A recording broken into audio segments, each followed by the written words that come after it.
Entonces, cuando vos quieras. Ok, va a empezar desde perspectiva de género y nutrición, una línea conductora para el todo tiene que ver con todo. Ni la ciencia ni los cuerpos existen fuera de la cultura, dice. Para hablar de perspectiva de género y nutrición, definamos primero qué es la perspectiva. Son los lentes o lupa por los cuales miramos y analizamos el mundo. Esto implica un posicionamiento, posicionarse desde otro lugar que no sea el aprendido y dado desde la hegemonía, conduce a una responsabilidad de lectura política de la realidad. Dicho mal y pronto, una vez que te pones esos lentes, se te incorporan tanto que ya nada puede ser visto como antes. Bien, nos ponemos esos lentes y ahora qué. En primer lugar, la nueva realidad te sopapea para despertarte un poco. Al principio quizás te enojas o te incomodas, luego lo empiezas a asimilar al punto tal que casi como un efecto dominó, comienza un clic tras otro. Y luego, en la medida que se pueda, se elegirán las batallas de transformación. Vas a mirar más, con esos lentes nuevos, vas a observar, pensar, contrastar y luego tomar decisiones. Empecemos hablando de imágenes, como para poner un ejemplo. Con una simple búsqueda por internet en la que se recopilen imágenes, videos, publicidades y demás, podemos encontrar muchos estereotipos de género. La cristalización de las narrativas de los estereotipos de género está en todos lados. Por ejemplo, lo podemos ver en las publicidades de juguetes, donde el set de belleza y de limpieza aparece dirigidos a las niñas, y las pelotas, los juegos de ingenio, de magia y hasta de armas para los niños.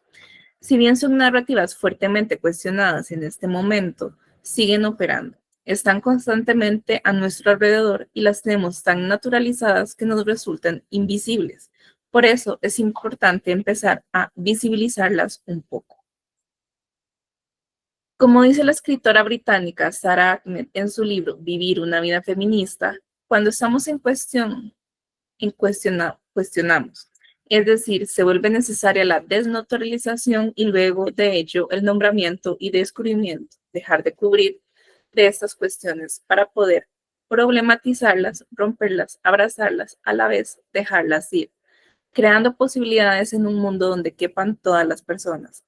Podría pensarse, ¿qué hace una nutricionista hablando de estos temas? Traer todo esto, vincularlo entre sí y compartirlo es asociar un poco lo relacionado al género con la soberanía y seguridad alimentaria. Algo que no es mérito mío, que son muchos pensadoras y pensadores, activistas, instituciones y diversidad de organismos que trabajan sobre ello. Por otra parte, traigo estos temas al libro por dos cuestiones muy importantes, que tienen que ver con un recorrido académico y un proceso personal. Me inicié en esta manera de ver el mundo a partir de cuestionar nuestro modelo alimentario y antes de eso a nuestros propios hábitos de consumo, incluidos los alimentarios.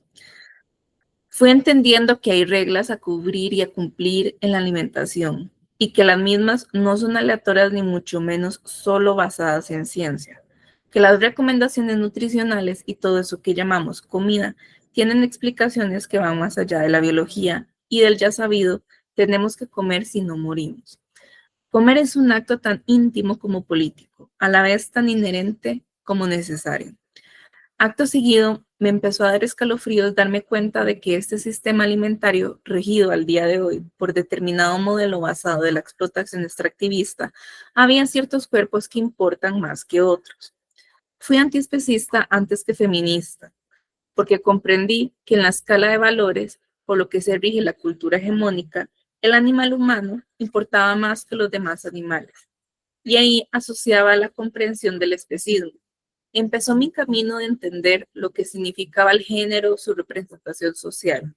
¿Qué son las representaciones sociales sobre lo que comen determinados cuerpos? ¿Qué alimentos están generalmente destinados a reproducir, incluso a través de nuestras recomendaciones como profesionales de la salud y nutrición, determinados estereotipos? Cada vez que veo imágenes de mujeres comiendo siempre, están representadas dentro de la gama de colores pasteles, llenándose la boca de una ensalada por sus caras. y por sus caras parece que están experimentando una mezcla entre orgasmo y un chiste contado por la ensalada. Estas imágenes, junto con la manzanita y las mujeres de colores pasteles con dientes radiantes de tanto sonreír, son lo que más se encuentran vinculadas a la dieta restrictiva, estereotipos de comportamientos, es decir, formas de ser, comer y hasta vivir estáticas casi indiscutibles. Y aquí estoy siendo binaria como el sistema mismo. La descripción de casi todo es en base a las características de dos géneros, mujer y hombre. Nos queda mucho por construir y cuestionar al respecto. Este binarismo es en parte la base de la problemática. Se asume que hay solo dos posibilidades ante todo. Y casi en la vereda del frente, en todo lo que tiene que ver con el consumo de animales y con la representación de una determinada masculinidad, encontramos otra forma de mostrarse. Estas imágenes encontradas en cualquier buscador de Internet no crean el estereotipo de macho comedor de asado, sino que refuerzan varones reunidos, siempre codo a codo con sus pares, comiendo con la mano. Usar cubiertos es de nena y no cualquier nena, sino una bien educada y por ende femenina. Siempre agarrando, viene de garras, todo con sus manos, con grandes bocados de alimentos relacionados al reino animal o a comida chatarra. Es decir, hay determinados alimentos que están propuestos para determinados cuerpos. Las chicas comen ensalada, los chicos comen carne, así como sus proporciones, sus cocciones y sus formatos, hasta la cantidad de veces que puedes ingerirlos a lo largo del día. Si tienes un cuerpo grande, se espera que coman menos para que de esa manera puedas tener un cuerpo más chico. A su vez, socialmente se asume que en este caso comes de más o solo comida insana. Ajá. Todo eso se basa en múltiples prejuicios colectivos que tenemos internalizados. Y aquí entramos en el área del vegetarianismo, construcción de masculinidades hegemónicas y géneros. Sabemos que el feminismo o feminismos vienen a dar lugar a una conversación sobre los cuerpos que importan para esta sociedad visible, visibilizando privilegios y opresiones. Pues bien, algo parecido sucede con el antiespecismo. En épocas de gran avance de los feminismos, asumo como una práctica afín incorporar el antiespecismo como teoría y veganismo como práctica, porque todos los cuerpos importan, porque todos los seres son sintientes y tienen su propio valor inherente, porque siempre que sea posible elegir no comer animales y sus subproductos de explotación es un acto de justicia y de manera de leer el mundo en cada espacio que habitamos. Nutrición, género e interseccionalidad. Los conceptos de nutrición y género, como esbozamos en el apartado anterior, están profundamente relacionados. ¿Por qué? Porque el género es la percepción y también la realización concreta y simbólica de toda vida social. De alguna manera, esa percepción nos categoriza y nos permite organizarnos. Y la nutrición, con todas sus prácticas, no escapa a esto. Entender la realidad de esa manera nos permite entrar en determinado grupo y tener determinadas atribuciones, roles, por ejemplo. Y si nuestra genitalidad coincide con el género asignado y ese género es a su vez el privilegiado, nos será un poco más fácil de andar, sin tener que dar explicaciones de nada, porque se sobreentiende que la cosa es así. Por defecto, si tienes vulva, te vas a vestir de rosa, acunar a un bebé desarrollando tu instinto maternal y probablemente cuando crezcas te guste hacer dieta, elijas comer poco y si es mejor y si es ensalada mejor. Por este mismo mecanismo, también creemos que todas las personas que caminan por la calle consumen animales y si no lo hacen, deben dar explicaciones. Como explica Ahmed en el libro ya mencionado, el privilegio es un dispositivo de ahorro de energía. Hay privilegios que poseemos que son fijos y no renunciables, como por ejemplo el color de piel, otros más bien móviles que pueden transformarse con el tiempo, como la clase social. Partir con la ventaja del privilegio en sociedad no es tu culpa, pero no podemos dejar de reconocerlo. Probablemente tengas que dar menos explicaciones, tengas que remarla menos para conseguir algo, pases más desapercibida ante determinadas circunstancias o tengas la posibilidad de hablar de lo que desees, entre otras muchas cosas. Mi frase de cabecera, todo tiene que ver con todo, deviene de gran parte el concepto de interseccionalidad, un término muy utilizado por muchísimas personas en la actualidad, principalmente por los feminismos que cuestionan la supremacía blanca, la superioridad, privilegios de la piel blanca por sobre los demás. Tiene sus orígenes en 1988, con la activista y académica afroamericana Kimberly Williams Crenshaw.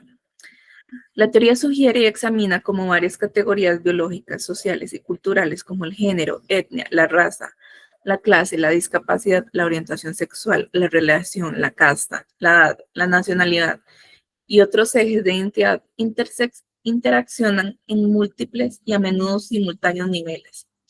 Entender a la interseccionalidad es comprender el fenómeno por el cual cada individuo sufre opresión u ostenta privilegio en base a su pertenencia a múltiples categorías sociales. Este marco puede usarse para comprender cómo ocurre la injusticia sistemática y la desigualdad social desde una base multidimensional. Y bueno, hay como una gráfica ahí de privilegio, opresión y resistencia, como dicotomías, ¿no? En la y como vemos en el gráfico, las bases de las opresiones y privilegios adaptado por Patricia Hill Collins. Arriba tenemos la zona de privilegio, lo visible, inclusive, naturalizado. Abajo tenemos la zona de opresión y resistencia, lo invisible. Cada una tiene su cruce y empezar a reconocer y entender esto nos brinda la posibilidad de empezar a visibilizar otras cosas.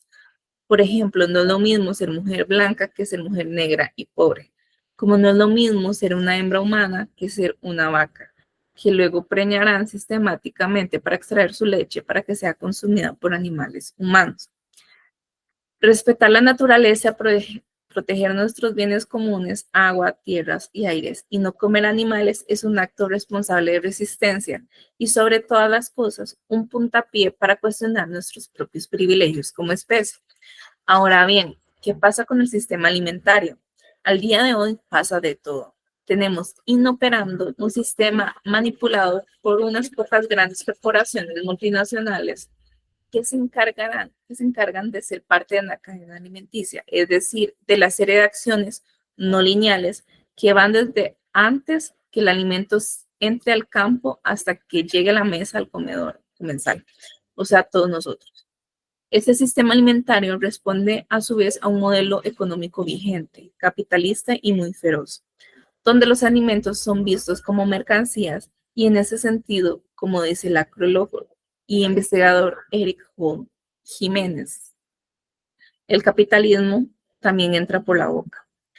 Ese sistema de alimentación capitalista es definido por el investigador Marcos Daniel López Barrera en su artículo El acto de no comer, una forma de violentar el cuerpo, como un ejercicio de poder focalizado de toda la compleja red alimentaria.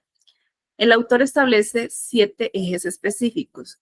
Menciona, en primer lugar, la cultura alimentaria, luego la industria alimentaria, desde la obtención, producción, distribución y consumo.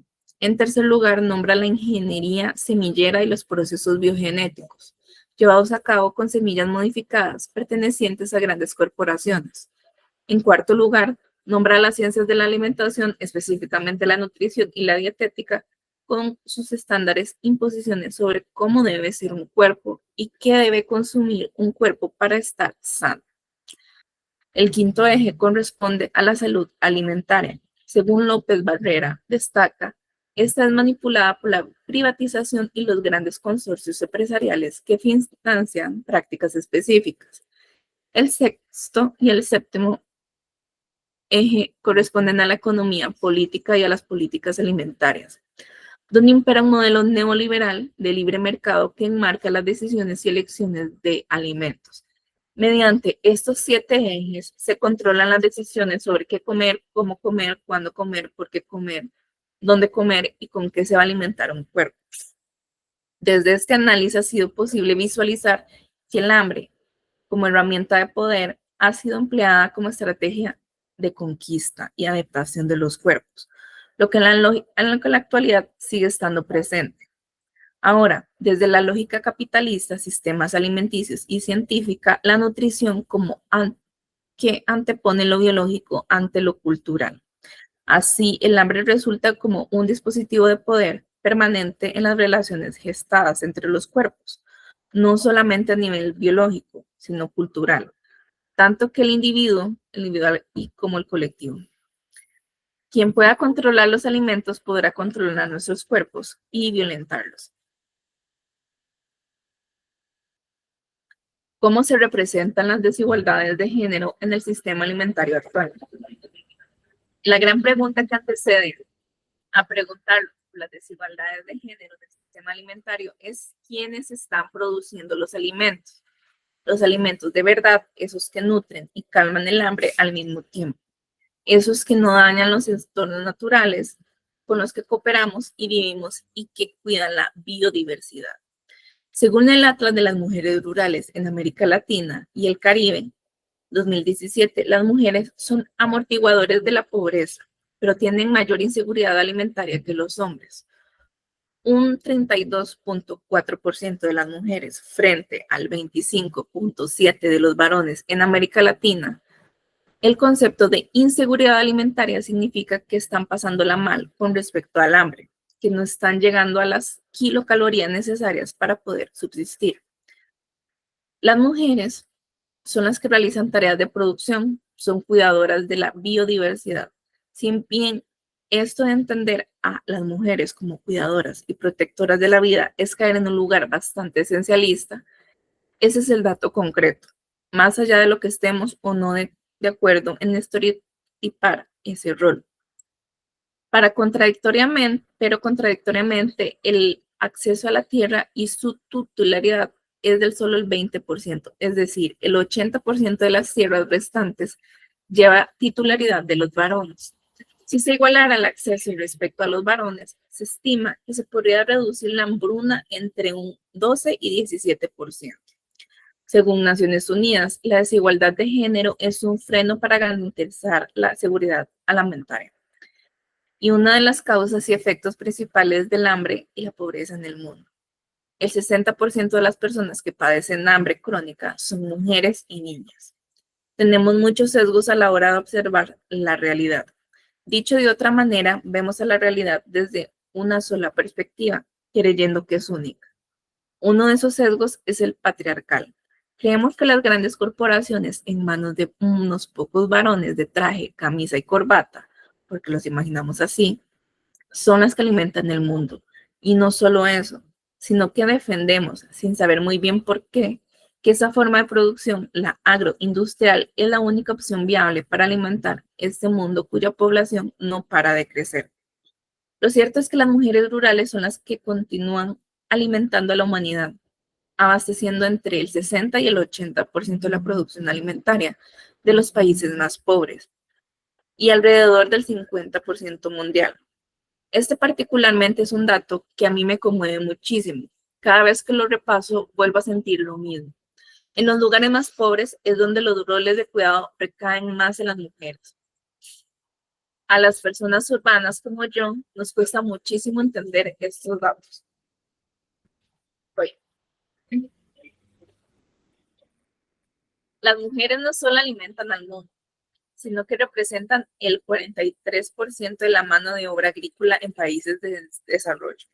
Si las mujeres tuvieran el mismo acceso a los recursos productivos que los hombres, podrían producir entre un 20 y un 30% más de alimentos en el mundo. Y a pesar que ese rol protagónico, las mujeres se enfrentan a múltiples barreras de incumplimiento con respecto a sus derechos y el acceso a tierra, educación, recursos, trabajo digno y posición de liderazgo. 600 millones de mujeres rurales, la mayoría agricultoras, representan más de la cuarta parte de la población mundial. Son las que alimentan y conservan, son las principales productoras de arroz, trigo y maíz, que proporcionan un 90% de los alimentos que se consumen en la población empobrecida de zonas rurales. El 90%, entonces, de la alimentación en lugares rurales empobrecidos está gestionado y fomentado en cuanto a producción y reproducción por las mujeres. En África, ellas se encargan del 80% de alimentos básicos para el consumo familiar y para la venta, y cultivan hasta 120 especies vegetales diferentes. En algunas regiones andinas, las mujeres establecen y mantienen los bancos de semilla de los que depende la población de alimentos. Entiendo que son datos muy alejados de la realidad de diversas urbanidades, pero es importante que sepamos, vos que quizás estás en una silla y te sentás en una pelota tipo fútbol, como yo, cama o sofá, o que te tomaste unos días en el medio de la montaña o la playa, o que estás arriba del bondi, subte, omnibus, para ir a trabajar, a estudiar. Estás trabajando en las tareas de cuidado de tu hogar con hijos o hijas alrededor tuyo. El sistema alimentario hegemónico está sosteniendo a partir de esta gran desigualdad. Otros datos relevantes tienen que ver con la feminización de la pobreza. Aquí la importancia de la interseccionalidad. Como ya vimos, no es lo mismo ser mujer que ser mujer y pobre, lo que no significa que la sumatoria de categorías haga un elaborado final más importante que cada categoría por separado, sino que esta sumatoria complejiza el nivel de análisis. ¿A qué alude la feminización de la pobreza? Alude tanto a la desproporcionada representación de las mujeres entre los pobres comparada con los hombres, como la característica que asume la pobreza entre las mujeres por las tareas que desempeñan, ya sea familiarmente o en su comunidad, también por el periodo que permanece en esta situación y las dificultades para superarlas, entre otras. En el artículo Entre las desigualdades de género, un lugar para las mujeres pobres en la seguridad alimentaria y el combate de hambre, de la doctora antropóloga Yvonne Vizcarra-Bordi, como en muchos escritos donde se vincula alimentación, seguridad y género, aparecen la explotación, discriminación y exclusión como fenómenos de desigualdad. Se concluye que la seguridad alimentaria y el género son temas insolubles. Frente a la violencia estructural que mantiene relaciones de poder, asimetrías y jerarquías en los procesos locales sometidos a reglas de procesos más amplios y locales. Entonces, la inseguridad alimentaria, el género y la violencia estructural tienen que ver con determinadas asimetrías, jerarquías y determinado poder que atraviesa todo, no solamente las formas de producir, sino nuestra vida cotidiana. El hambre mundial no ocurre porque no tenemos suficientes alimentos, por ende la solución no sería producir más. El hambre no es consecuencia de la carencia de alimentos, sino de las desigualdades y en los mecanismos de distribución de esos alimentos. Como vimos, no todas las personas en este mundo tienen el mismo acceso y disponibilidad de alimentos como para nutrirse.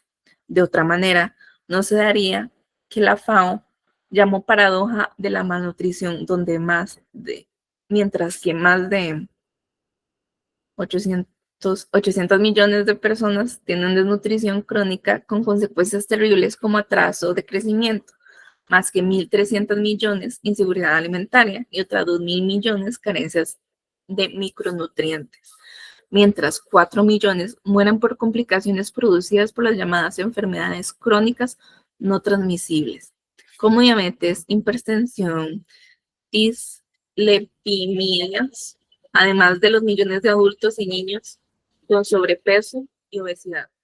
Esto último no es más que otra manera que tiene el cuerpo de adaptarse a un sistema alimentario capitalista que en vez de permitirnos el acceso a alimentos sanos, seguros y soberanos, nos vende comestibles de diseño. Tomando los aportes sobre seguridad alimentaria de los antropólogos Maxwell y Falkenberger, citados en el artículo de Vizcarra-Bordi, como humanos entonces necesitaríamos comer para vivir, trabajar para comer, vivir para existir, pero sobre todas las cosas asegurarle hoy comemos, mañana también. Todo esto no deja de ser tareas de cuidado, donde la nutrición juega un rol crucial y hasta revelador. Bien, ¿quién sigue? Así descansa. Así, gracias. La nutrición como tarea de cuidado. El trabajo doméstico y de cuidado no remunerado comprende las tareas que realizan todas las personas para vivir cada día, tales como ordenar, limpiar, cocinar, cuidar a animales integrantes de la familia, hacer compras o trámites, cuidar a niños, adolescentes, personas con discapacidad, enfermos o personas de edad avanzada, dar la teta, hacer reparaciones en el hogar, etc. La mayor parte de la carga de estas tareas cotidianas recae sobre las mujeres. Esto les resta tiempo y, por lo tanto, oportunidades para realizar otras actividades. Lo que sabemos y seguro acordamos es que todos y todas necesitamos de estas tareas de cuidado, ya que dinamizan el resto de la vida, permiten que transcurra con regularidad y eficiencia la vida social y económica. Por este motivo, entre otros, es el soporte fundamental de la vida y de la producción. Y aquí, la nutrición como tarea de cuidado juega un rol fundamental para que podamos vivir. Necesitamos comer para poder existir, y esta tarea, más aún cuando por diversas razones no podemos autogestionarla, infancia, enfermedad, etc., es la gran tarea de cuidado que ejerce mayoritariamente un determinado grupo de personas, las mujeres, ya sea planeándola como ejercitándola. Saber qué es lo que falta, comprar los alimentos, gestionar las ideas de menú entre gustos, preferencias y conceptos de salud y nutrientes, hacer la vianda, etc. Por eso es tan importante reconocer y nombrar los fundamentos de la desigualdad de género, que están naturalizados, comprendiendo que se reproducen mediante prácticas culturales cotidianas que están internalizadas al punto de volverse invisibles. Y todos formamos parte de esta reproducción. La validación internalizada de un estereotipo de masculinidad hegemónica facilita a un modelo de varón ciertos privilegios visibles en términos de posibilidades de acceso, disfrute y control de recursos, materiales y simbólicos, a la vez que se desvaloriza, discrimina y excluye a otras identidades. También existe la división sexual del trabajo con la reproducción de los estereotipos de género. Por determinado género se conduce a determinado tipo de trabajo a realizar.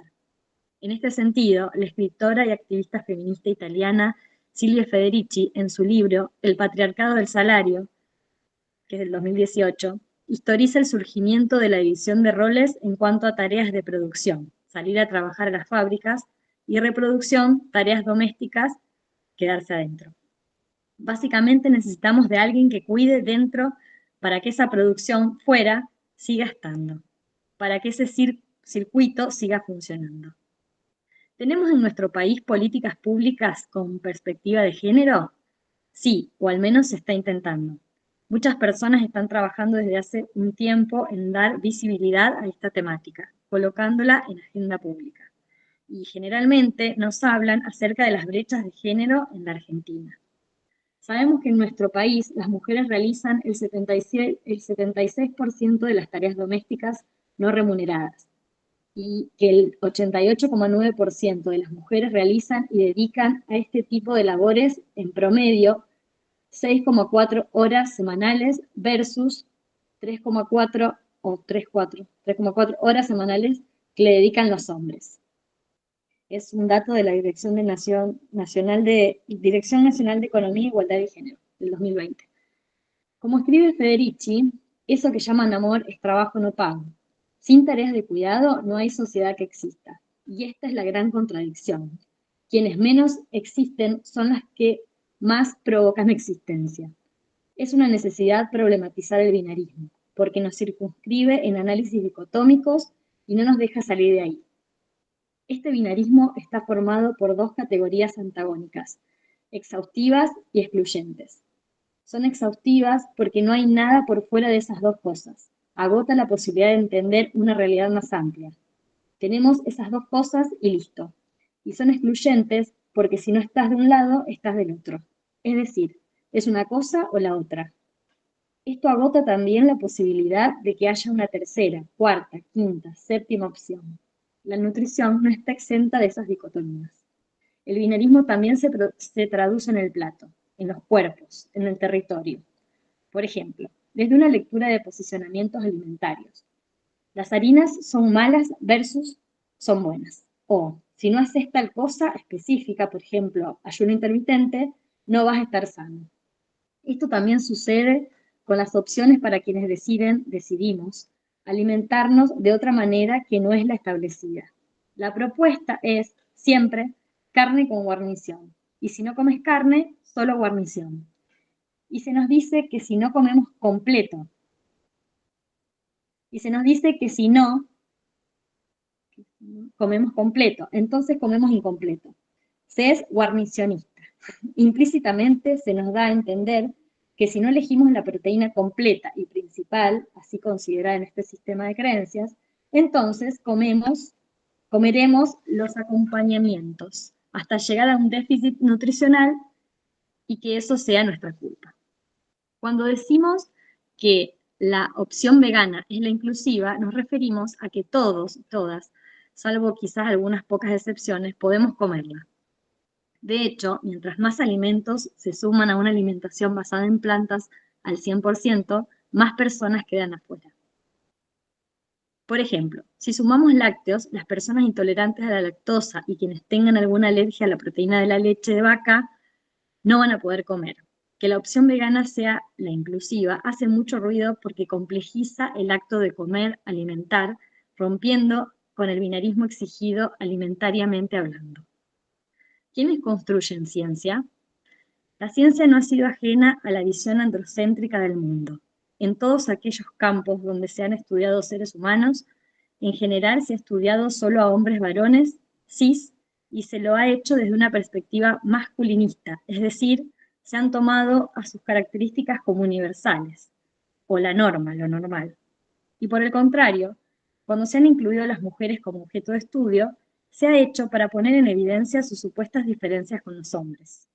Esto constituye lo que se conoce como sesgo androcéntrico y resulta ser muy peligroso en salud, porque nos limita el entendimiento de la pluralidad de cuerpos y por ende de su propia construcción del proceso de salud, enfermedad, atención. Cuidado. Según un artículo publicado en febrero de 2019, en la revista The Lancet, la representación femenina en los puestos de toma de decisiones sigue siendo baja. Solo el 25% de las organizaciones de salud mundiales tienen paridad de género en los niveles de alta dirección. Esto no se debe a la falta de interés, educación o compromiso profesional. Se debe a un sesgo de género sistémico, a la violencia y las situaciones de acoso que sufren las mujeres y a la escasez de oportunidades para avanzar en la carrera. Por ejemplo, podríamos preguntarnos, ¿cuántos premios Nobel hay en manos de una mujer? Claro que empezamos tarde como mujeres, como muchas de las cosas que se nos fueron negadas durante mucho tiempo. Fue Marie Curie en 1903 la que brindó el puntapié inicial. Solo 17 mujeres han ganado un premio Nobel de Física, Química o Medicina contra 572 varones. Actualmente, solo el 28% de quienes investigan en el mundo son mujeres. Dato de la UNESCO de 2019. Las mujeres no son una minoría, sino más bien representan el 50% de los habitantes en el mundo. Este dato también ayuda a entender un poco que no deberían estar subrepresentadas en ningún espacio de decisión, simplemente porque somos la mitad de la población mundial. El siguiente es un gráfico que expresa la proporción de hombres y mujeres en educación superior e investigación. Se puede ver cómo a partir de cierta edad el acceso es desigual. La edad no se encuentra expresada en el gráfico, pero podemos asumir que para acceder a un doctorado, luego de los estudios universitarios y otras especializaciones, la edad ronda aproximadamente los 35 años. Un número que coincide con la necesidad social, al estilo mandato, y o personal, de gestar y desarrollar esta tarea de cuidado que se conserva en el ámbito privado, aunque en realidad vimos que es una responsabilidad social. Bueno, está el gráfico, proporción de mujeres y hombres en educación superior e investigación, promedio mundial, dice la brecha de género se amplía significativamente entre los investigadores científicos. Es de la UNESCO entre el 2008 y 2014. En este sentido, es muy fácil caer en la meritocracia y sentir, pensar, y bueno, se lo merecen. Seguro fueron hombres muy inteligentes que trabajaron mucho para ello. Nadie lo niega. Probablemente ese varón que llegó tiene el intelecto, la constancia y trabajó mucho.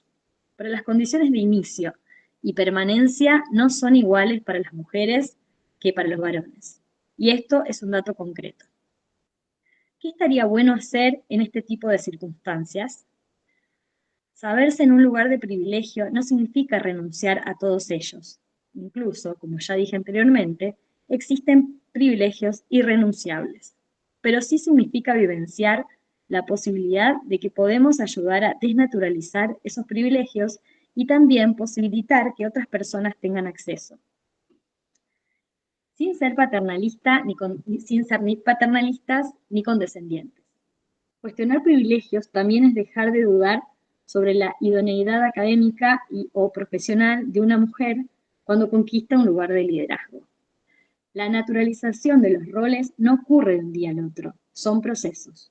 No es que de un día para el otro te levantás y decís, no voy a hacer un doctorado porque si no, no puedo cuidar de mis hijas, o voy a comer ensalada porque me estoy cuidando. Esto va ocurriendo casi imperceptiblemente en el transcurso de nuestras vidas, donde desde el minuto 1, donde se corrobora en una ecografía si tenemos vulva o pene, se despliega un sinfín de atributos o casilleros a llenar, de expectativas por cumplir. Es como una mochilita, que a algunas personas les pesa más y a otras menos. Algunas ni siquiera saben que la tienen y otras lo saben, pero la sienten absolutamente ajena. Esa mochilita que el sistema, el entorno y nosotros mismos llenamos con colores, roles, formas de vincularnos, expectativas, experiencias, formas de comer, corporalidades, formas de vestir, etc. Casi que es una mochila que nos susurra al oído, desde las etapas más tempranas de nuestras vidas. Bueno, vos te vas a dedicar a ser mamá, planchar la ropa y maquillarte mucho. Vos vas a tener menos fuerza porque es tu condición biológica. ¿Cuántas atrocidades hemos perpetuado bajo la insignia es lo biológico asociado a es lo natural? Ya es hora de romper con este lazo, porque probablemente una mujer tenga menos fuerza, ya que desde nuestra más tierna niñez nos pusieron a un bebé de juguete en brazos para cuidarlo y arroparlo, en vez de posibilitar colgarnos de los árboles o jugar a explorar con el cuerpo. Los juegos no dejan de ser poderosos símbolos de deconstrucción masiva. Y con el tiempo aparece el techo y las paredes de cristal. Esto de impedir avanzar a las más formadas, que no tienen acceso a las decisiones ni al patrimonio. Las escaleras rotas lo ponen muy difícil para aquellas personas que buscan hacerse lugar. El piso pegajoso para aquellas que tienen menores recursos y no pueden salir de esa situación. Son determinadas conceptualizaciones que dan a entender lo que vivenciamos constantemente las mujeres.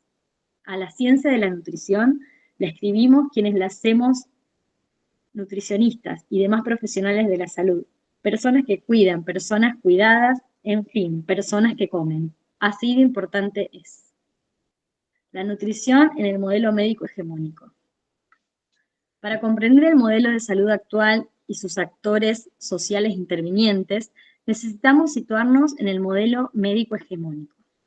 Este fue definido en los años 80 por el investigador y antropólogo argentino Eduardo Menéndez como el conjunto de prácticas, saberes y teorías generados por el desarrollo de lo que se conoce como medicina científica, hasta lograr identificarse como la única forma de atender la enfermedad legitimada, tanto por criterios científicos como por el Estado. En una cita del 88. También describe las principales características estructurales de la medicina alopática actual en una larga lista, pero voy a focalizarme en algunas que creo de suma importancia. El biologicismo es el rasgo estructural dominante de este modelo y subordina en términos metodológicos e ideológicos a los otros niveles explicativos posibles. El aprendizaje profesional se hace a partir de contenidos biológicos, donde los procesos sociales, culturales o psicológicos son anecdóticos. El médico, en su formación de grado y posgrado, no aprende a manejar la enfermedad en otros términos que los de los paradigmas biológicos. El modelo médico hegemónico también se centra en lo patológico, para así eliminar el síntoma excluyendo la subjetividad de la persona que a su vez se encuentra situada. De hecho, comprende lo patológico como una ruptura, una desviación y una diferencia con respecto a lo normal. En este modelo, la salud, enfermedad, atención, se vuelve una mercancía, algo que se está profundizando cada vez más. Todo esto se evidencia a partir de una profunda simetría en la relación médico-paciente. Uno posee el saber, médica, nutricionista, etc., y otro es espectador pasivo, paciente. Y se concibe a este último como ignorante, como portador de un saber equivocado. Si de una consulta te vas llorando o con angustia o quizás con la sensación de que no te escucharon en lo más mínimo, el problema no es tuyo. Esto es violencia institucional y violencia profesional con abuso de autoridad. Muchas veces colocamos al paciente, al que yo llamo consultante, como responsable de su enfermedad. Este sesgo moral lo aplicamos fundamentalmente en los cuerpos grandes. Es decir, si la persona tiene sobrepeso u obesidad, entonces tiene la culpa porque asumimos que no se cuida. Su cuerpo es leído como un territorio de poca voluntad, descuido, pereza y enfermedad. Otro ejemplo sucede en el vegetarianismo, veganismo, cuando se vive un proceso de salud o enfermedad con alguna dolencia específica, por ejemplo, una anemia. Esto es leído como eso te pasa por no comer carne o eso te pasa por hacer mal las cosas. Y no nos damos cuenta de que, como profesionales, estamos expulsando y no nos estamos haciendo cargo de la parte ética que nos corresponde, actualizarnos para acompañar. Además, ¿qué le decimos al 40% de la humanidad que sufre anemia y que come carne? Que vaya a comer más carne con un diagnóstico de hipocarnemia, que vaya a comer carne con un diagnóstico de hipocarnemia, así era. El tratamiento asimétrico a diversas personas con distintos posicionamientos alimentarios ante una misma eventualidad, proceso, salud o enfermedad, es discriminación y sesgo ideológico. La imagen estereotipada del Nutri y de lo que se espera que seamos también es una construcción sociohistórica. Una simple búsqueda en Internet, en cualquier galería de imágenes, nos arroja un sinfín de destellos blancos, colores pasteles, frutas y vegetales muy pulcros, ambos, y chaquetas blancas bien planchadas, quien pudiera, mujeres de piel blanca con dientes relucientes, con pelo lacio, rubio o con tonos claros, con una determinada corporalidad dentro de lo considerado bello desde la hegemonía, esteticismo en su máximo esplendor, cintas métricas y balanzas, porque, ironía alert, ¿cómo va a faltar la balanza en una consulta nutricional, cierto? Y muchas veces aparece el estetoscopio, que nada tiene que ver con un elemento usado por el nutricionista. Solo significa algo que se luce alrededor del cuello del médico, casi como una medalla de jerarquía dentro del modelo médico hegemónico. Y un gran instrumento para ellos, para determinadas especialidades, claro está. ¿Qué pasa con los nutricionistas varones?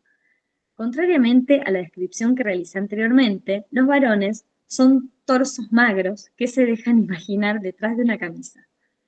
Muchas veces aparecen con menos ropa, sin chaqueta, cruzados de brazos y parados, con una posición que denota seguridad. Su ejercicio profesional no se circunscribe al espacio privado del consultorio, sino que ya son exponentes, disertantes de importantes congresos. Ocupan espacios porque pueden, y dato no menor, tienen discursos más permeables, más escuchables, simplemente porque como receptores estamos más permeables a tomar lo que dicen. Otro ejemplo. En el veganismo y la alimentación basada en plantas, ¿a quién tenemos como referentes? Una vez más aparecen ellos, por más que sea un movimiento social integrado por 90% de mujeres. Como escribió el sociólogo francés Pierre Bourdieu, el campo del saber es el campo del poder. Reivindicó a Hipócrates y todo su legado como padre de la medicina. Pero para que él pudiera dedicarse a hacer lo que hizo, probablemente muchas personas se ocuparon no solo de su cuidado, sino de llenar los espacios que no atendía por estar construyendo su legado hipocrático. De hecho, en mis inicios como Nutri, al confeccionar planes alimentarios, colocaba la célebre frase que tu alimento sea tu medicina y que tu medicina sea tu alimento. Muy acertada quizás para la época donde fue creada. Hoy necesitamos un poco de dosis de contexto y más información psicosocial para hablar de alimentos, como venimos viendo. Mi consejo, el cual intento seguir, es que historicemos para saber de dónde venimos, pero no repitamos el pasado sin lectura crítica del mismo. Porque sin una lectura crítica seguimos dando lugar, a través de nuestras narrativas, a personas y mensajes que ya expiraron. Esta es, a mi entender, la manera más responsable e inclusiva de construir un futuro donde quepamos todos y todas. ¿Sigue otro? ¿Quién se apunta? O sea, sería la última parte.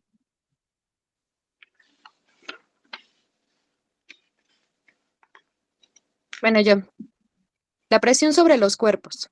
¿La presión sobre los cuerpos siempre fue igual? La presión, sí, el estereotipo buscado, no. Y las esculturas nos dicen algo de esto.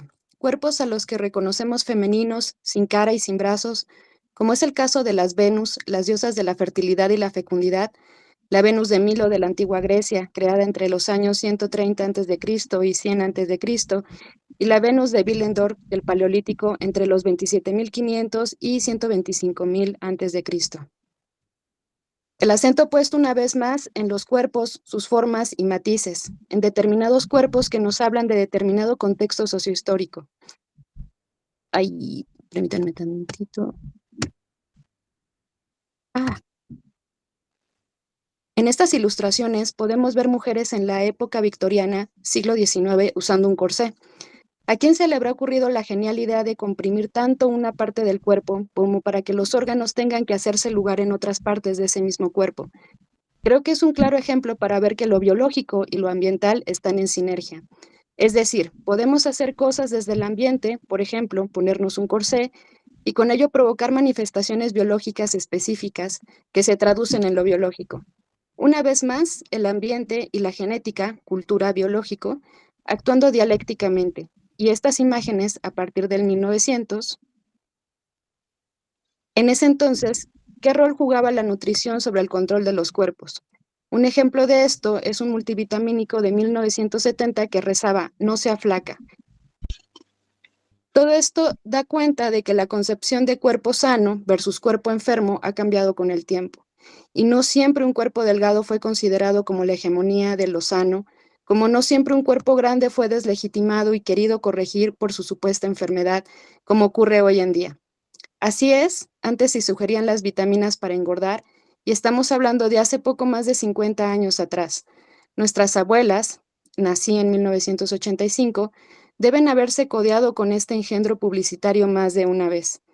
Este multivitamínico era un suplemento de vitaminas y minerales, también tenía la famosa vitamina B12, entre un montón de otras cosas, y además tenía otros sustratos como proteínas, hidratos de carbono y lípidos que sumaban unas 900 kilocalorías, es decir, era como una comida que sumaba un plus calórico en el día.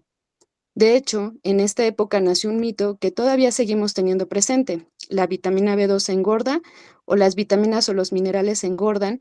Las de hoy en día, claro que no. Y si eso hacen, creo que sería mejor engordar antes que tener algún problema serio en nuestro sistema nervioso central o una anemia tan grande que no nos deje ni recordar nuestro nombre. Aunque probablemente nuestro mindset interno nos diga cualquier cosa antes de ser gorda. Y con cualquier cosa, digo cualquier cosa. En la actualidad, el cuerpo que estamos construyendo y exigiendo es el de una mujer fuerte, la que puede con todo, la supermujer, el músculo y lo magro, pero ojo, no tan magro, como una nueva religión. La balanza ya no sirve, nunca sirvió, lo veremos más adelante, pero según el nuevo paradigma de mediciones, muchas veces disfrazadas de salud, sí, se promueve medir el músculo y la grasa, y las nutris nos formamos para ello. Esto puede traer a la discusión otra problemática asociada al mal vínculo que tenemos con los alimentos, con las formas de alimentarnos y con nuestros cuerpos, que es la actividad física. Vincularnos con el movimiento, cualquiera sea, desde un lugar opresor solo trae malestar y frustraciones. Las mujeres no vivimos el movimiento igual que los varones, porque no se nos ofrece de la misma manera ni con las mismas aspiraciones y objetivos, porque no tenemos los mismos tiempos ni socialmente disponemos de la misma libertad en nuestro tiempo libre. Por ejemplo, es un tiempo que tenemos que usar para estar listas, para salir al mundo, depilación, ropa, cuidado de la piel, maquillaje, uñas, peluquería, etc. Hace una aclaración la autora, dice, importante, me estoy incluyendo porque me identifico como mujer, aunque no con todas esas exigencias. Lo mismo puede pasarte como lector o lector, puede que te sientas más o menos identificado con estas exigencias sociales, pero esto no invalida su existencia. ¿Cómo medimos los cuerpos? ¿Cuáles son los cuerpos que importan en la actualidad? Medimos y no paramos de medir en la consulta. Casi es automático. Bueno, descálzate, sácate la campera y el jean y subite a la balanza. Y en base a esto tenemos las miles de galerías de imágenes en redes sociales que muestran cómo una conquista el antes y el después de un mismo cuerpo. Un ínfimo recorte de lo que se entiende por salud desde el paradigma de salud centrado en el peso, pero que lamentablemente hipervisibiliza como una victoria indiscutible a un antes gordo y a un después adelgazado, posibilitado de existir, el éxito medido a través de la forma de un cuerpo o de un número en una balanza. Estas son propuestas que atrasan o cuanto menos estancan el debate. Si seguimos haciendo foco ahí, seguimos alimentando un engranaje que excluye y hace daño. En una consulta clínica tradicional, las nutris podemos llegar a medir los cuerpos con balanzas, básculas, con bioimpedancia, esas que te subiste, quedas de pie y agarras de una especie de manubrio y luego de ello se descarga toda la información de compartimentos de grasa, músculos y demás en una computadora, cintas métricas para la cintura, cadera, entre otros, y plicómetros, que son pinzas que pellizcan y miden grasa en lugares específicos del cuerpo, luego de colocar correctamente las posiciones anatómicas para hacerlo. También medimos platos y porciones refiriéndonos a los alimentos con su unidad estándar, un puñado de frutos secos, el tamaño de tu palma de la mano, el tamaño de un puño bien cerrado, pintadita no montañita, para referirnos a la mermelada pedorra arriba de un pan, o cucharas, tazas, vasos, platos, conos sin copete y la lista continúa. ¿Por qué estamos midiendo?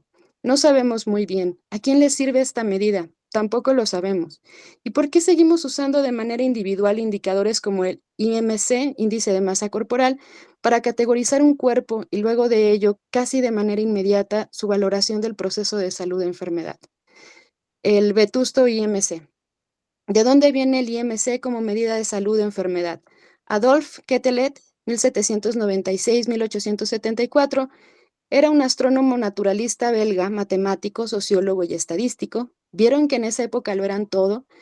No dejemos de hacer el esfuerzo de preguntarnos quiénes le hacían la comida mientras él estudiaba todo el día o trabajaba de sus múltiples actividades. Este señor estaba obsesionado con las medidas de los cuerpos, pero antes que eso, con la utilización de la estadística como un hombre de ciencia que buscaría en las características físicas y de conducta de sus ciudadanos regularidades dignas de las regularidades de los astros que medía en su observatorio.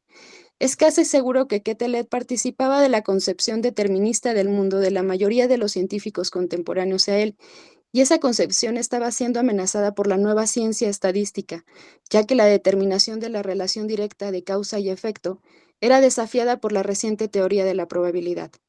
Quetelet estaba enamorado de los números y le gustaba sacar conclusiones, tanto que sus conclusiones nos siguen al día de hoy, y también conocía muy bien la ley de errores, desarrollada a principios del siglo XIX, porque la aplicaba en su campo de estudio que eran las mediciones astronómicas. La representación gráfica de dicha ley es la curva acampanada de la llamada distribución normal o distribución de Gauss, alrededor de la media. Quetelet, haciendo un paso de manos al estilo magia, aquí nadie vio nada, aplicó la misma curva de distribución gaussiana de errores a fenómenos biológicos y sociales. El señor Adolf hizo de la media promedio un concepto abstracto. Sin embargo, para este señor, el hombre medio o el hombre tipo hablaba de las características raciales de un pueblo o de una nación. Si antes se definía una nación por su lugar geográfico, su historia, su lengua o su cultura, ahora habría que agregarles las características físicas y morales que comprendían a esa nación. Y esto se empieza a poner bueno cuando comienza a escribir libros al respecto, definiendo al hombre medio. Es el resultado de la articulación de una serie de causas físicas, morales e intelectuales que se mantienen constantes en determinados momentos históricos y en determinados lugares geográficos, de modo tal que existen diferentes hombres tipo o patrones para diferentes sociedades. Sin tanta vuelta, nos decía en su momento, año 1838 aproximadamente, que a las personas no hay que tomarlas aisladamente, sino considerarlas como una fracción.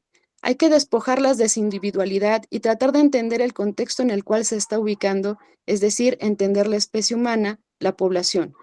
Pero en 1848 preferirá afirmar la necesidad del hombre medio. Si el hombre medio estuviera perfectamente determinado y definido, podríamos considerarlo como el tipo o modelo de belleza, y al contrario, todo aquello que más que asemejarse a sus proporciones o a su manera de ser, se alejará de ellas, constituirá las deformidades o enfermedades. Es inherente a la norma la construcción de lo que no es la norma, y con ello la construcción de lo patológico, desviado, anormal. Así fue como Quetelet creó el modelo normativo de mediciones, al que le hacemos honor diariamente cada vez que obtenemos un valor a partir del cociente del peso en kilogramos y el cuadrado de la talla en metros, valor que categoriza como de bajo peso, normal, sobrepeso u obesidad a una determinada persona. Y no solo eso, sino que se lo decimos a esa persona consultante como si ese dato importara mucho para alguien. Es peligrosísimo.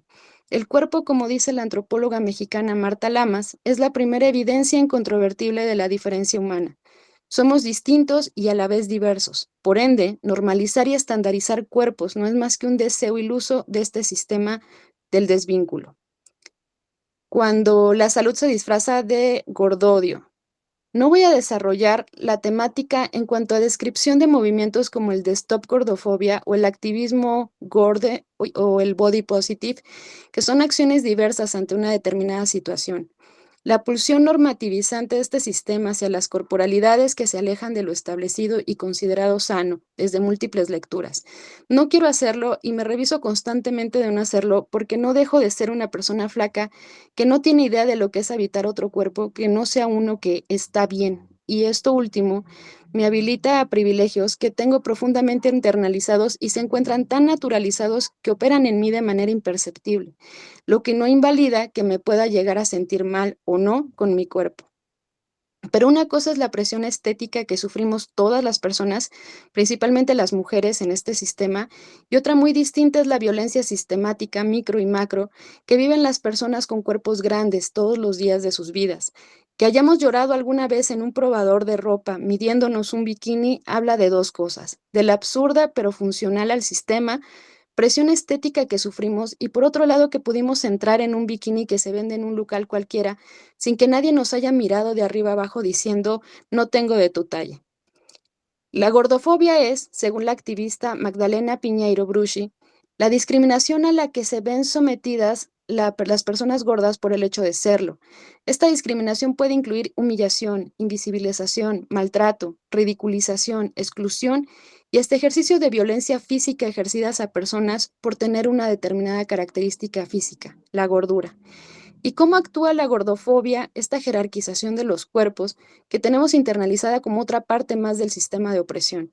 Piñeiro, cofundadora de Stop Gordofobia, lo describe como un tripartito gordofóbico: estética, moral, salud, que, cómo me atraviesa como un nutri, porque toda la praxis de mi profesión se encuentra orientada a esto. El punto número 1 del tripartito es la estética, es decir, los ideales de belleza y las presiones estéticas sobre determinados cuerpos, y actúan de dos formas. Por un lado, jerarquizan a los cuerpos que se adaptan a ese ideal de belleza, y por otro lado, tachan a otros, los invisibilizan, los vuelven algo que no existen. Para lograr este cometido se ponen en funcionamiento muchas herramientas: la cultura de la dieta, la millonaria industria de las cirugías estéticas, de los tratamientos, cremas, ejercicios, sesiones, polvos para ponerle a tu comida y miles de cosas cuasi mágicas más, como escribió la activista e investigadora estadounidense Naomi Wolf en El mito de la belleza. Una cultura obsesionada con la delgadez femenina no está obsesionada con la belleza de las mujeres, está obsesionada con la obediencia de estas. La dieta es el sedante político más potente en la historia de las mujeres. Una población tranquilamente loca es una población dócil. Continuando con la descripción de Piñeiro, el número 2 del tripartito es la moral. Existe una creencia social de la responsabilidad individual que tiende a culpabilizar a la persona por su falta de voluntad, o peor aún, por no querer cuidarse. Habría que volver a definir qué es cuidarse para esta sociedad, transformar fuerte esa palabra y llenarla de contenido que no emane violencia. Para esta perspectiva, las personas gordas cometieron un delito y el cuerpo las delata, y tienen que hacer algo al respecto. Es decir, su cuerpo no es su cuerpo, es un cuerpo en transición. Y muchas veces, como profesionales de la nutrición, desde una superioridad moral disfrazada de salud, les hacemos entender y sentir que son un cuerpo en transición, un cuerpo que todos los días deben luchar para cambiar. El clásico, no voy a tirar el jean 4 tallas menos que usé en tal evento porque cuando adelgace, lo usaré. Y cada despertar diario es una carrera donde la llegada es ese jean o ese estado de salud que tal profesional dijo que se obtiene bajando todos esos kilos de más. Existe un gran prejuicio social sobre estas personas a las que se les considera gordas, opulentas, antiecológicas y un gasto innecesario en salud pública. También se les asocia con palabras como descontroladas, glotonas, perezosas, sedentarias, egoístas, feas, ineptas, etc. El actual discurso oficial sobre la obesidad se extendió y se impuso durante la primera mitad del siglo XX, antes de lo cual la grasa y la gordura compartían también campos semánticos relacionados con la belleza, la salud y una posición económica desahogada, como ya he mencionado anteriormente. De revistas de divulgación científica, las campañas promovidas desde las administraciones de salud, la industria de la cosmética y las pasarelas de moda son fuentes de influencia principales en la normalización de la crítica antiobesidad. Además, los medios de comunicación tienen un papel crucial al trasladar al gran público, en un lenguaje popular, los valores y las reflexiones técnicas o expertas de los creadores de opinión. Y llegamos al tercer importante punto, la salud. Más allá de los factores de riesgo, todo aquello que conduzca a aumentar un evento negativo en el proceso de salud o enfermedad, debemos tener en cuenta que el peor factor de riesgo es la discriminación. De hecho, está estudiado que esta vivencia de discriminación constante conduce a mayor posibilidad de aumentar de peso por la ansiedad social que provoca. Y recordemos que en nombre de la salud y también de la cultura, promovimos muchas cosas como seres humanos y junto a ello hicimos mucho daño. No volvamos a la salud algo dogmático y la consideremos como una nueva religión. Laura Contreras, activista gorda, abogada y docente de filosofía, señala que lo que molesta no es el número epidemiológico, se refiere al IMC y su categorización, y luego de ello, al porcentaje que se arroja a nivel poblacional como que el 70% de la población es obesa, sino todo lo que circula alrededor, el campo simbólico que se arma y que sostiene ese discurso. Los agentes de salud, y me incluyo como Nutri, somos muy importantes en esta construcción y deconstrucción. Estamos en un momento de construcción de cuerpo científico donde podemos afirmar que todos los programas de descenso de peso de dietas opresoras hipocalóricas restrictivas dañan la salud mental y no sirven para lo que fueron creadas. ¿Fueron creadas para bajar de peso? Sí. ¿Se baja de peso? Puede ser. ¿Era necesario hacerlo? A veces sí, otras no. Lo que sí sabemos es que seguro podemos hacerlo de otra manera, sin romper cuerpos y psiques en el camino ni continuar con el tripartito gordofóbico. Las personas consideradas obesas son un caldo de cultivo para el modelo médico hegemónico y la ciencia hegemónica médica al día de hoy. Se busca por todos los medios demostrar que es una enfermedad y declararla como tal. Y creo yo que lo último que busca esta declaración es construir un amoroso proceso de salud-enfermedad que incluya a todas las personas. Muy por el contrario, en este modelo, declarar un conjunto de signos y de síntomas como una enfermedad significará que la industria farmacológica entre en juego a disputar terreno. Es un juego que ya tiene spoileado quién ganará al final. Intuyo que puede perpetuar las características del modelo médico hegemónico, biologicista, paternalista, autoritario y exclusor que ya he mencionado. Además, sin un ambiente donde se promueva la disponibilidad y el acceso desde la salud pública, por ejemplo, mayor consumo de frutas y vegetales y mayor regulación de ultraprocesados, la cosa se dificulta muchísimo más y nuevamente toda la culpa recae en la persona. En este sentido, en la Argentina y en otros países como México, Perú y Uruguay, se han aprobado leyes de promoción de alimentación saludable que incluyen, entre otras cosas, el etiquetado frontal de advertencia en los productos alimenticios. La perspectiva de salud nutricional debe ser antigordodiante porque ninguna intervención en salud debe ser planteada desde la gordura, sino desde la salud propiamente dicha, que va mucho más allá de un cuerpo en particular. Sin embargo, tanto profesionales de la salud como comunidad en general tenemos internalizado un lenguaje gordodiante. Tenés que bajar de peso. La persona no alcanzó a decir ni hola, pero la primera estrategia es tenés que bajar de peso. Las nutris atribuimos casi de manera lineal y peligrosamente fundamentado desde la ciencia que disminuyendo de peso se le irán todos los problemas, justo el punto que sigue. Bajando unos 10 o 15 kilos, se te solucionan todos los problemas. No todos los problemas se van con el peso. De hecho, probablemente le estemos sumando un problema más a su vida diciendo esto, porque esa persona se va a su casa angustiada.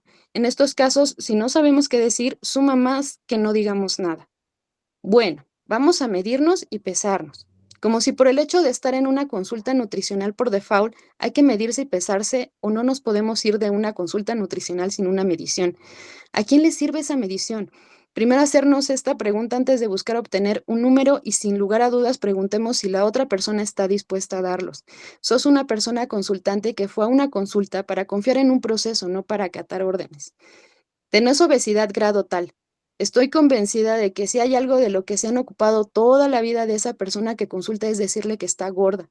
No hace falta que un nutri se lo diga. Si hay alguien que se mira al espejo y sabe de ese cuerpo, es esa persona. Con ese peso no vas a poder quedar embarazada. Es decir, el peso como algo que obtura la posibilidad de realizar algo. El peso no es un indicador de por sí solo de limitación a cualquier tipo de actividad. Es más, quizás la persona ni siquiera quiere tener hijos, por más que tenga útero. Dejemos de asumir. ¡Qué sorpresa! Tus análisis están bien. Nos sorprende como Nutris cuando hay valores dentro de los rangos de normalidad considerados como salud en personas con otra corporalidad. Estamos constantemente esperando resultados negativos o positivos solo con ver su cuerpo. ¿Y saben qué es lo que deja más en evidencia la contradicción? Que no lo hacemos con la misma frecuencia en personas delgadas. En términos comunicacionales, independientemente de si somos o no profesionales, creo que deberíamos dejar de remarcar constantemente la epidemiología de los porcentajes e índices de sobrepeso y obesidad. Si bien hay espacios donde quizás el indicador epidemiológico sirve para poner en perspectiva, no deja de ser categorizante y muy en el fondo esconde una marcada gordofobia. También surgen dichos como no debemos normalizar la obesidad. Entonces debemos normalizar a Quetelet y el IMC. ¿Qué es lo que debemos normalizar? Quizás debemos normalizar la diversidad y trabajar en nuestros sesgos de inclusión. Estaría bueno empezar a normalizar otra cosa que no sea lo que se ve frecuentemente.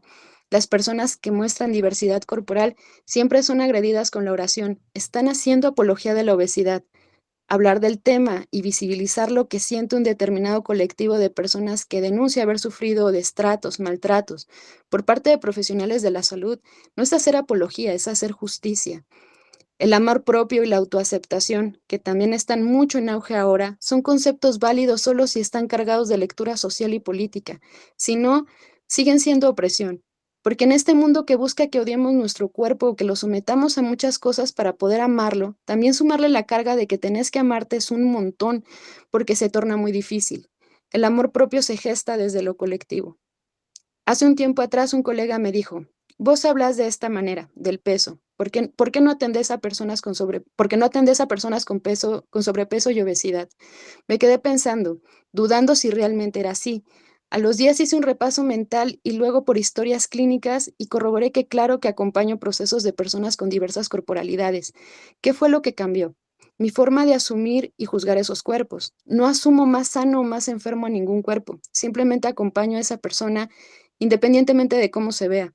Gracias a este comentario me di cuenta de que la que había cambiado fui yo, que mi sistema de creencias mentales se había roto para volverse a armar de una manera más inclusiva y estaba sucediendo sin que lo tuviera que pensar o hacer un esfuerzo. Todas las personas tenemos derecho a sentirnos cómodas en espacios públicos y privados. Si alguien se va de nuestra consulta temblando, con miedo o llorando, el problema no es de la persona. El mundo es pluridiverso, siempre y cuando lo visualicemos y visibilicemos como tal. Muchas gracias, Dalia. Bueno, qué enriquecedor este capítulo de Rocío Hernández, alias la Nutriloca. Yo me siento muy halagado de tener su amistad. Si bien no nos vemos tanto, yo la considero una gran amiga, una gran activista. Cuando salió el libro, la verdad yo no lo pude conseguir. Es una deuda que tengo de conseguir su libro para tenerlo físicamente, pero cada vez que podemos conversamos. hace un tiempito que ella viene trabajando esto, ¿no? El modelo médico hegemónico. Voy a hacer este aporte nada más, así se abre el debate como bandera que ella viene a traer. También pueden buscar en YouTube, estuvo dando recientemente un tipo charlas TED, creo que hay una charla TED y otras más, y también estaba muy contenta con eso, ¿no? Como levantando la bandera de esto, de en contra del modelo médico hegemónico, si bien ella activa del veganismo, pero como con una visión bastante más amplia. También sale en el documental Invisibles, que creo que no está subido en internet, pero es parte también. Disculpen. Y genial este libro porque, ¿no? Venimos charlando de diferentes aspectos de esta soberanía alimentaria. Bueno, una de las primeras es la soberanía de nuestros cuerpos, ¿no? Así que si pueden leer todo el libro, está genial. Así que, bueno, hago ese aporte, vayan anotándose para hacer sus aportes, reflexiones, que hay un montón de cosas. Acá fue pasando por muchas, así es Rocío, ¿no? Como cuando baja un montón de información.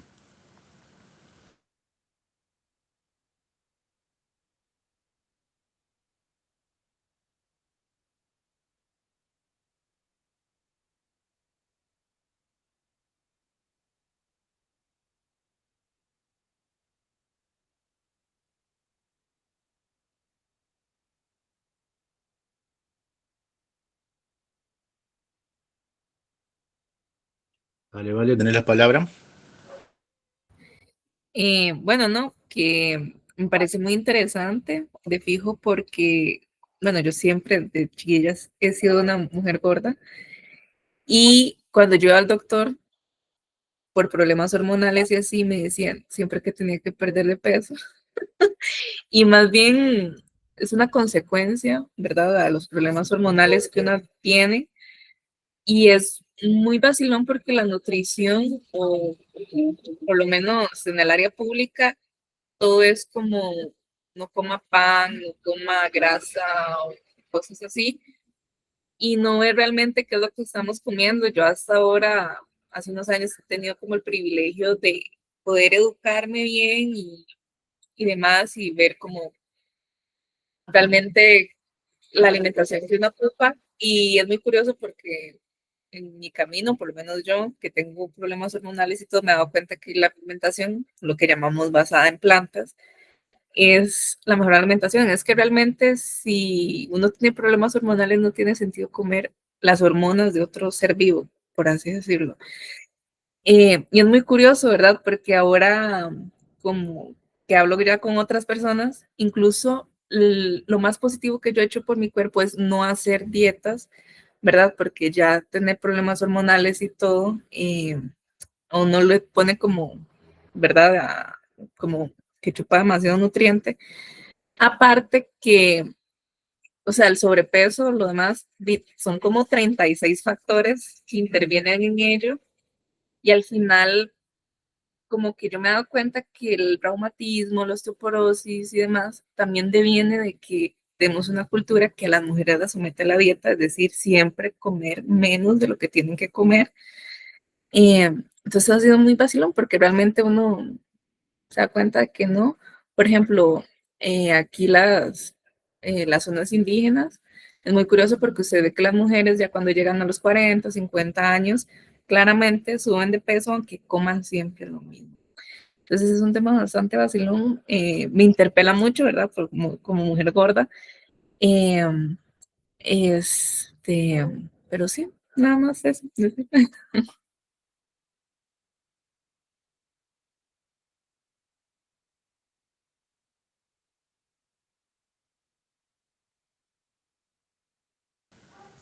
Dale, gracias. Y lo que suma también este capítulo de que ella es vegana, porque también está este paso de que personas veganas van a una consulta con personas no veganas, sufren violencia no sé, es muy alto, no tengo porcentajes, pero conozco muchas personas que han sido muy mal tratadas de forma muy violenta, algunas un poco hasta racistas, y, y, y un mal momento si incluso la persona no tiene acompañamiento de su familia.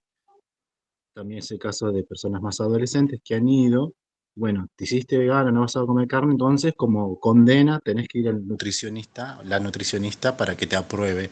Y la nutricionista, como si fuese un soldado, le da con de todo y le trata mal. Creo que, no sé, no tengo indicadores, pero hay un nuevo movimiento de por lo menos profesionales, nutricionistas, que no juzgan, pero no avalan. Y eso sí, sí les puedo contar de casos que vinieron y dijeron, no aprobaban esta decisión, pero me armaron un plan de alimentación. Y lo que sí me dijo una vez la Nutriloca, de que eso tendría que ser como ley, por lo menos, porque no tendría nada que ver. O sea, el profesional tiene que estar capacitado.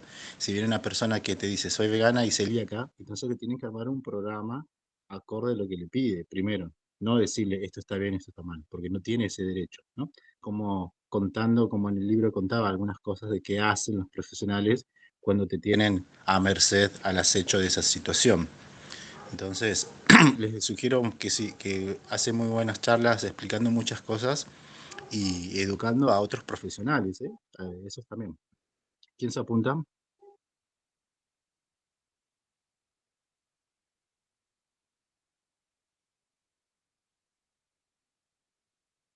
Sí, Sofi. Justo estábamos, la semana pasada vi el documental Invisibles que estamos tratando de llevarlo aquí en México, junto con la Red Veganas Antiespecistas, de poderlo proyectar. Y lo consiguió una compañera, consiguió un espacio aquí en Estado de México en un film, un cine muy, muy interesante, que fue ahí entonces donde conocí a la Nutriloca. Entonces, bueno, me parece muy interesante todo este tema porque todo viene o parte desde un constructo social, ¿no? Lo mismo que venimos planteando, hegemónico, sobre los cuerpos, ¿no? ¿Qué decide el Estado, que es nuestro cuerpo? Y también con respecto a lo que decía, leía la compañera hace rato, sobre estos sellos que se han puesto, a mí me parecen completamente absurdos porque me parecen gordofóbicos. Al final de cuentas, ¿por qué el Estado tiene que decirnos qué es lo que vamos a comer o qué es lo que no vamos a comer? Tendría que venir o partir desde una educación, desde una formación individual, porque el mismo texto habla sobre que no precisamente porque seamos de tamaño grande, como lo menciona Magdalena Piñeiro, ¿no? Muchas veces en sus redes sociales, el que tú seas un individuo de tamaño no grande no quiere decir que tú estés enfermo o que tú no tengas derecho a espacios adecuados desde el transporte hasta en otros espacios, ¿no? Entonces, también no pude evitar el pensar en Carol Adams y en su política sexual de la carne, donde hace todo este tipo de comparaciones en donde los hombres son estos machos fuertes, musculosos, que comen la carne así con las manos y con así como, pues esta parte de falocentrismo en donde muestran su poderío, y las mujeres somos esas pobres indefensas en las que no podemos proyectar fuerza ni poder, ¿no? Entonces, bueno, es parte de lo que estuve reflexionando ahora que les escuchaba.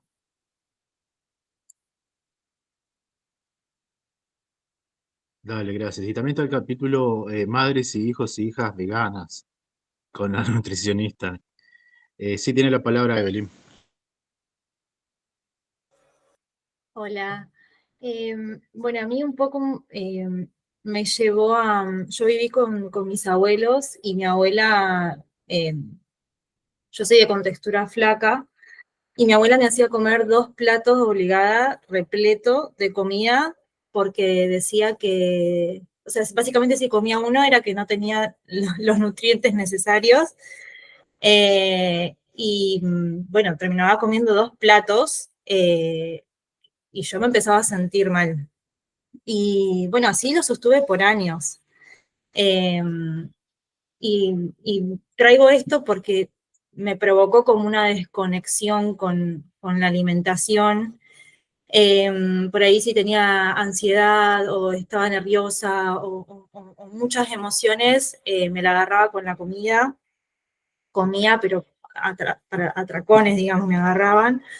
Y más de grande, con la alimentación basada en planta, fue que me empecé a vincular distinto. Y de a poco fui dejando los ultraprocesados, pero es leer constantemente eh, y, y creo que hasta el día de hoy me sigo como haciendo un montón de preguntas y tratando de vincularme distinto con la alimentación.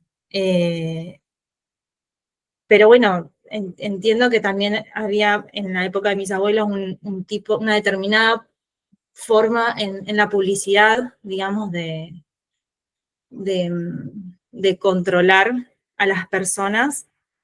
Y hoy lo sigue habiendo, pero creo que a la inversa está como bastante dirigido a las mujeres justamente de volver a esto de ser lo más flaca posible y demás. Me pareció también interesante el texto que trajo la cuestión social, que básicamente es el patriarcado, ¿no? Que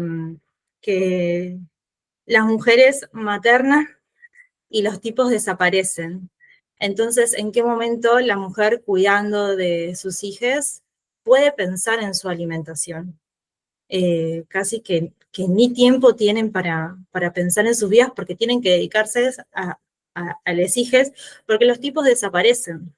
Entonces, también no creo que haya una igualdad desde ese lugar.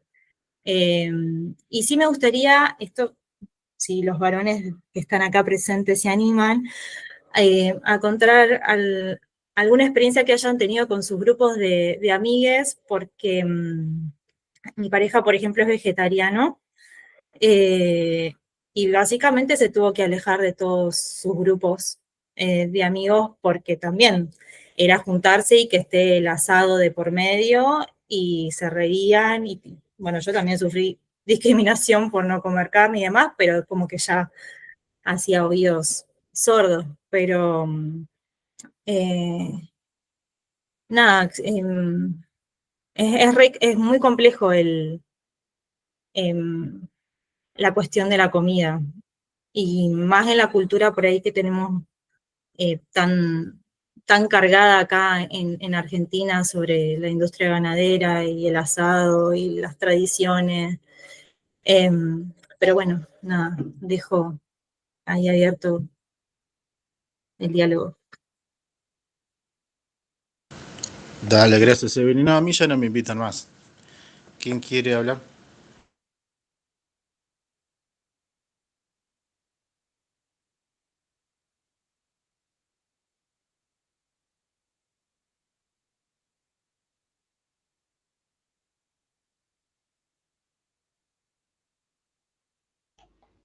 Bueno, voy yo.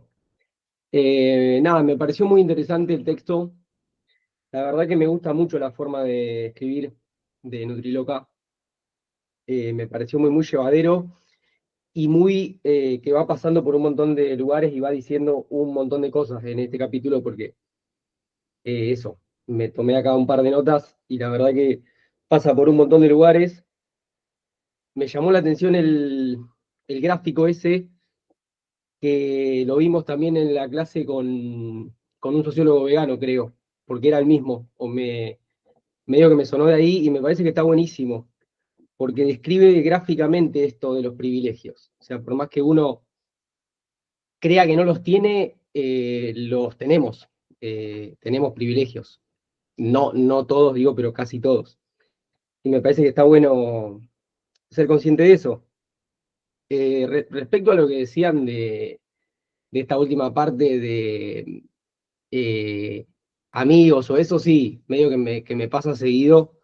O con mi familia, por ejemplo, que siguen tirando los clásicos chistes 10 años después, digamos. Es como que eh, es como, no sé por qué lo hacen. Es como, no sé, estaría bueno para que lo veamos algún día, como es medio como una defensa o algo, no sé por qué, pero creen que es gracioso, o no sé, y ya ahora como que bueno, lo voy procesando distinto, pero en un momento medio que me pegaba mal, y tendía como a discutir o a intentar, viste, meterme en alguna, pero ahora ya he aprendido como a dejarlo pasar, pero hay algo que me sigue como mellando, viste.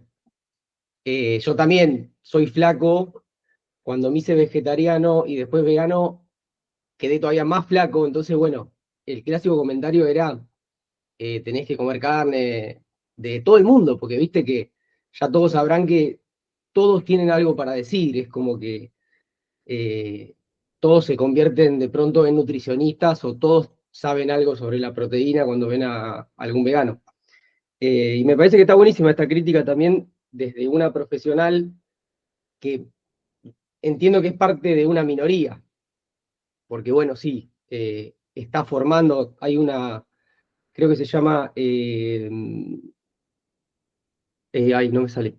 Bueno, dan un posgrado de nutrición basada en plantas para profesionales ellos, entonces está buenísimo porque están formando gente también con este palo. Y me parece buenísimo. Me ha pasado las dos cosas, de ir al médico y que me mande a comer carne, y las últimas veces no, de que entienden la clásica, yo respeto, a mí me gusta comer carne, jaja, un chiste en el medio, y pasa, pero no que te manden a comer carne, sino que ya entienden que, bueno, se puede. Fíjate bien esto, chequea la B12, en medio que ellos tampoco saben bien, te dicen, sí, creo que es lo de la B12, sí, sabés más o menos cuánto es, sí, sí, quédate tranquilo que ya busqué en el grupo B12landia de Facebook cuánto tengo que tomar. Eh, pero bueno, nada, eso. Gracias por el espacio.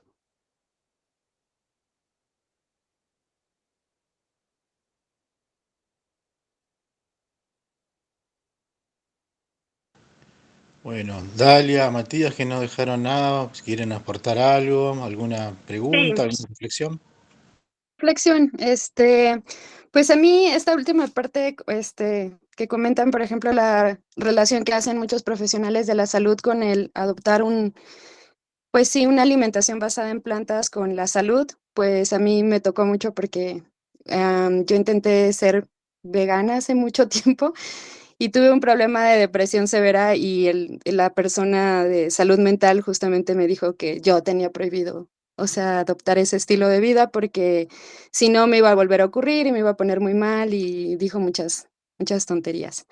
Entonces, después, bueno, conocí más personas que se empezaron a involucrar más en el veganismo y justamente aprendí un montón de cosas y justamente pues a no creer como todo lo que dicen los profesionales de salud, tienen una posición de saber poder frente a la población en general, en la que, o sea, pareciera que porque ellos lo dicen es la verdad absoluta y es lo correcto y no. Y en ese sentido, pues yo creo que la parte final de reflexión del texto me gustó porque nos invita, creo que, a ser más conscientes y más críticos acerca de aquello que nos dicen o dice la población, o sea, dice como el mass media o demás en general, que es aquello que es correcto, ser más conscientes, más críticos al respecto y pues también no reproducir y no ser cómplices de esa violencia con otras personas, por ejemplo, hablando del tema de la gordofobia, de repente, como dicen, todos se sienten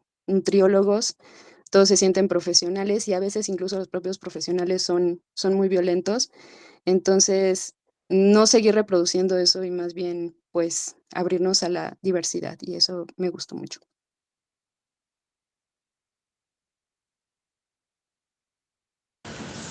Dale, gracias. Cuestiones de la psiquis, está bueno, Mauro García, un psicólogo verde, o mi psicóloga vegana, con Sonia Geltrudis. Estas personas siempre están ahí dispuestas, están subiendo contenido. También, ¿no? Cuando hicimos actividades igual como con Eduardo, como un sociólogo, ¿no? Bajando data. Hay profesionales ahí en todos los ámbitos, ¿no? Como decían, ya con esta perspectiva vegana, antiespecista. Pero sí, es la minoría y es pelearse con todo el mundo. Así que, dale, Elisa. Em, bueno, en el caso de la Nutriloca, bueno, ella es de Rosario. Yo tuve tuve la suerte de poder hacer unas consultas con ella hace unos 7 años, cuando ella empezaba, digamos, aparece así muy disruptiva y empieza con esta nueva línea de nutricionista, que después me parece que, yo no sé si empieza con ella, pero ella abre una línea, como una nueva línea, que después muchos nutricionistas se ponen detrás de ella, y lo que logra ella es entrar, justamente, ella habla del modelo médico hegemónico porque, bueno, entra con su pareja a la Facultad de Medicina, a este posgrado nutrición basado en plantas, y ella es como que está bueno porque, digamos, ella quiere entrar a ver, a la academia para poder después bajarles un montón de verdades que sostienen desde la academia. Porque en la Facultad de Medicina, por ejemplo, hace unos 20 años se cambió el plan de estudio y se propuso una nueva mirada sobre este proceso enfermedad-tensión y o salud-enfermedad-tensión. Pero en realidad después, en la práctica, digamos, la teoría era la misma que antes. Y no se terminaba de dar digamos, no se terminaba de hacer un cambio real. Y la entrada de Rocío a esta facultad, y cómo se posiciona ella ante los médicos y con ella tan clara, tan preparada, me parece que para el movimiento es buenísimo, es una referente tremenda, y que bueno, ayuda un montón eh, a difundir, y además muy, bueno, yo soy media fan de ella, pero es muy, muy inteligente en la forma de comunicar las cosas. Nunca, por ejemplo, nunca va a poner ni puso eh, imágenes, filmaciones de animales sufriendo, nunca va por ahí, sino siempre tiene otro tipo de discurso y siempre justifica desde las lecturas.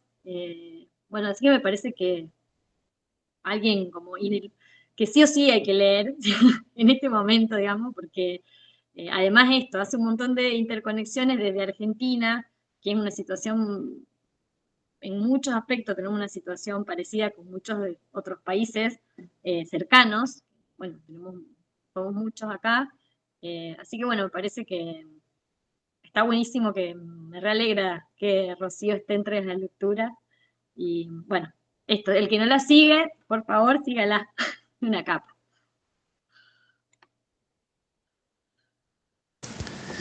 Sí, sí, también tiene su sentido del humor y también es mala onda cuando quiere, pero trata de tener sentido del humor porque se banca un montón por general tipo, ¿no? Que la bardean y dicen cosas. Ella se hizo primero conocida en Facebook y después saltó al Instagram. No sé cuántos seguidores tiene, pero lo bueno es porque constantemente sube algo, está bastante conectado con lo que sucede todo el tiempo y siempre trata de llevarlo hacia la nutrición y el respeto por los animales, que no es fácil porque muchas de las personas que consultan capaz que no son veganas, pero terminan entrando al veganismo por esto, ¿no? Porque esa es la estrategia que tiene ella. Entiendo que lo tiene pensado así y constantemente. Sí, Gastón.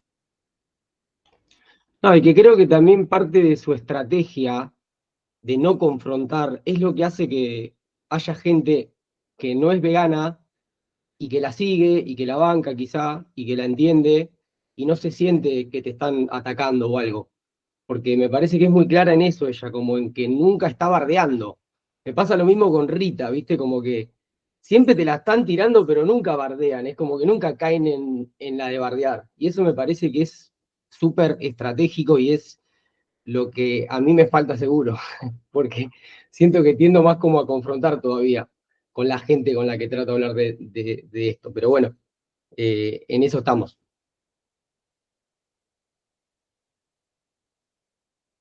Buenísimo. No sé si alguien más quiere dejar algún comentario, si no, creo que estamos bien por hoy. El próximo va a ser el martes 21, Sistema Alimentario Carnista y Crisis Climática. Breve cartografía para comprender el problema de Alexandra Navarro. Voy a ver si me responde algún mensajito. Yo la conozco también, Alexa.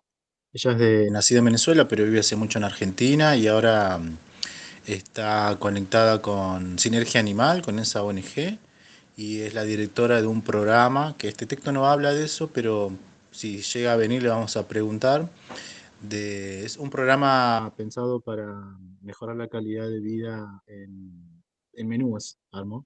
Ahora no recuerdo bien cómo es, pero se lo comparto. Y pensado a las poblaciones periféricas o más pobres, ¿no? Como mejorar sus plan de menúes, si tienen, por ejemplo, un merendero, una olla popular, y a la vez también entiendo que este programa tiene convenios y capacita y te dan recetas, ¿no? Como que se involucró bastante en esa parte de la dirección de su lucha. Ella fue mucho tiempo directora de la revista LECA, ¿no? Ahora está Anaí Gabriela González, pero hay mucho tiempo estuvo Alexandra, y yo sé igual que está conectada, y bueno, y tiene varios estudios y tesis sobre esto, ¿no? La conexión de Argentina, identitaria con la carne, y en este habla un poco más sobre crisis climática, y también como Rocío, que traen bastante información, que puede conectar y formar, porque bueno, es una profesional que siempre está sacando tesis y siempre está trabajando desde un lugar. Eh, Así que el martes que viene, no se olviden, nos quedan 2 últimas lecturas, así que por favor súmense. Bueno, no sé si alguien más quiere comentar algo, si no, un abracito y las buenas noches.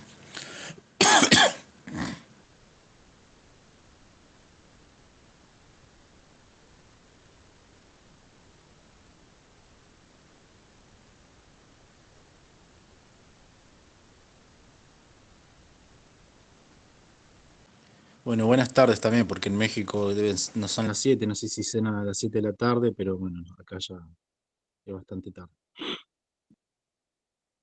En Costa Rica también, no sé si las cenan a las 7. Otro día cuéntenos a qué hora cenan, porque nosotros acá yo creo que comemos a cualquier hora, creo hasta las 11 de la noche la gente se hace empanadas fritas.